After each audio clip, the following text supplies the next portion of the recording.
राधे राधे भक्तों, आशा करती हूँ आप सब स्वस्थ होंगे, मस्त होंगे। आपका हार्दिक स्वागत है श्री राधा लाइफ में।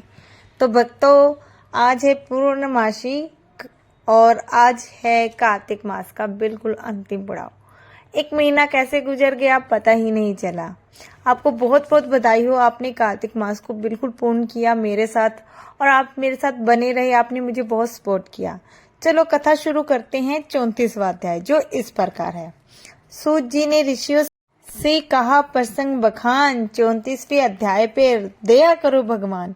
हे सूत जी, यह पीपल का पेड़ शनिवार के अतिरिक्त सप्ताह के बाकी दिनों में क्यों नहीं पूजा जाता? सूत जी ने कहा, समुद्र का मंथन करने से जो रत्न देवताओं को मिले, उनमें से देवताओं ने लक्ष्मी और कौस्तुंभी मणि भगवान विष्णु को दे दी थी। विष्णु भगवान जब श्री लक्ष्मी जी से विवाह करने के लिए तैयार हुए तो लक्ष्मी जी ने कहा, हे प्रभु, जब तक मेरी बड़ी बहन का विवाह नहीं हो जाता, आप मुझ छोटी बहन से विवाह कैसे कर सकते हैं? इसीलिए आप पहले मेरी बड़ी बहन का विवाह करा दीजिए, बाद में मैं मुझसे विवाह कीजिए, क्योंकि यह प्राचीन नियम है। सूत जी बोले। लक्ष्मी जी के ऐसे वचन सुनकर भगवान विष्णु ने लक्ष्मी जी की बड़ी बहन का विवाह उदालक ऋषि के साथ करा दिया। वह अलक्ष्मी बड़ी कुरूप थी। उसका बड़ा मुख, चमकते हुए दांत, वृद्धा के समान शरीर, बड़े बड़े नेत्र और रूखे बाल थे। महर्षि उद्दालक भगवान विष्णु के आग्रह पर उससे विवाह कर उसे वेद मंत्रों की ध्वनि से गुंजाते हुए अपने आश्रम में ले आए। वेद ध्वनि से गुंजित हवन के पवित्र धुएं से सुगंधित उन ऋषि के मनोहर आश्रम को देखकर वह बहुत दुखी हुए। उसने महर्षि उद्दालक से कहा, इस आश्रम में वेद ध्वनि हो रही है, अतः यह स्थान मेरे रहने योग्य नहीं है, इसलिए तुम मुझे किसी दूसरी जगह ले चलो। उसकी बात सुनकर महर्षि उद्दालक ने कहा कि तुम यहाँ क्यों नहीं रह सकती और तुम्हारे रहने योग्य दूसरी जगह कौन सी है, मुझको बताओ। अलक्ष्मी ने कहा, जहाँ पर वेद की ध्वनि होती है, अतिथियों का सत्कार होता है, यज्ञ आदि होते हैं, उस स्थान पर मैं नहीं रह सकती। जहाँ पर पति पत्नी प्यारे हों, पितरों के निमित्त यज्ञ होते हों, देवताओं का पूजन होता है, वहाँ मैं नहीं रह सकती। जहाँ पर दिन रात पति पत्नी लड़ते हों, जहाँ से अतिथि लोग सदा निराश होकर लौटते हों, जहाँ पर पूज्य वृद्धों, सत्पुरुषों तथा मित्रों का अनादर होता हो और जहाँ दुराचारी, चोर, पर स्त्रीगामी प्राणी रहते हों, जहाँ पर गौओं का वध, मदपान, ब्रह्म हत्या आदि पाप होते हों, वहाँ पर मैं प्रसन्नता पूर्वक निवास करती हूँ।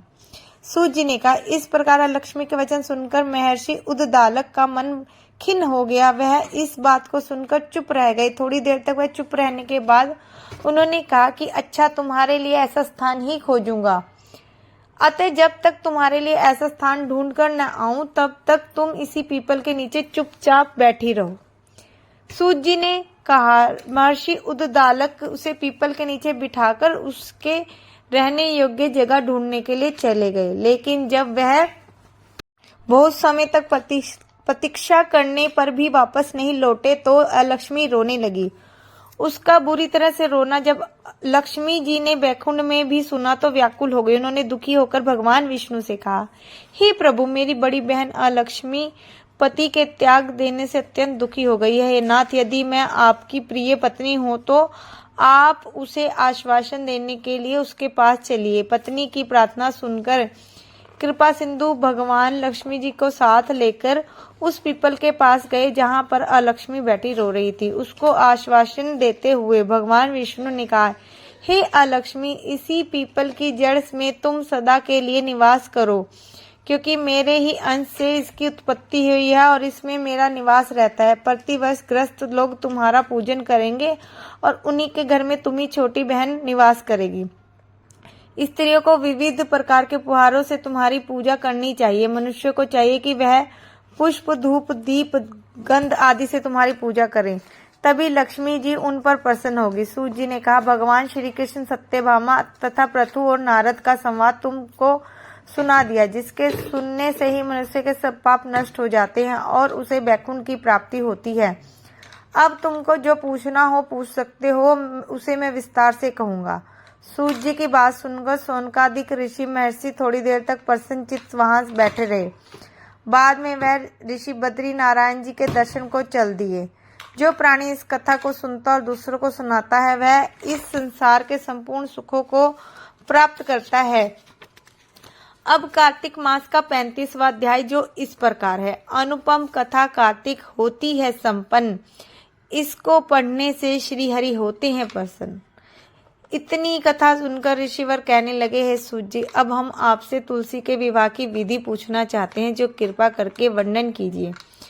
ऋषिवरों का यह वाक्य सुनकर आनंद में मगन हुए श्री सूत जी कहने लगे कि हे मुनीश्वरों, अब मैं आपके सामने तुलसी के विवाह की विधि का वर्णन करता हूँ, इसलिए आप सावधान होकर सुनने का कष्ट करें। जब सूर्य उत्तर नारायण हो, गुरु शुक्र का उदय हो, विवाह के नक्षत्र हो और विशेषकर पूर्णिमा हो अथवा कार्तिक का महीना वह भीषम पंचक हो, तब तुलसी वन में वह अपने घर में सुंदर मंडप और उत्तम हवन कुंड के सहित मनोहर वेदी की रचना करता हुआ ऋत्विज ब्राह्मणों को, जो विद्वान और राग द्वेष आदि से रहित हो, उन्हें निमंत्रित करें और गृह यज्ञ आरंभ करता हुआ मातृकाओं की पूजा करें। हे मुनीश्वरियों, ऋत्विक जो के उपस्थित हो जाने पर पहले नांदी मुख श्राद्ध करे, तत्पश्चात भगवान के शालग्राम बनाकर उनका विवाह विधि विधान से पूजन सामग्री से पूजा करके बांदी की तुलसी को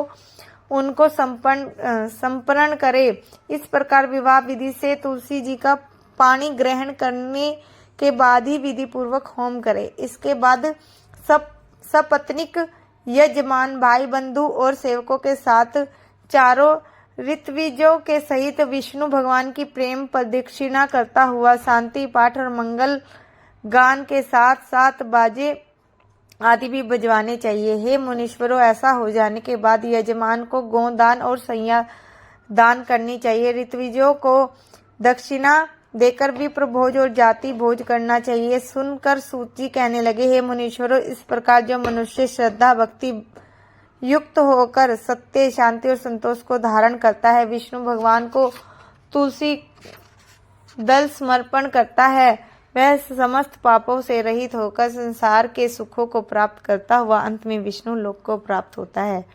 इसमें कुछ भी संशय नहीं है। मनुष्यों, जिस प्रकार से तुलसी के विवाह की विधि बताई गई है, उसी प्रकार आंवला, शमी और पीपल के विवाह की विधि भी समझनी चाहिए। ये थे सारे कार्तिक मास के 35 अध्याय जो संपूर्ण होते हैं, और आपने भी सुने और मैंने भी सुनाए, और आपको अति पुण्य प्राप्त हो और राधा रानी अपनी कृपा बरसाए। भक्तों, आपको अति धन्यवाद जो आप मुझे इतना सपोर्ट करते हैं, और राधा रानी आप सब पर कृपा बनाए रखे। राधे राधे भक्तों।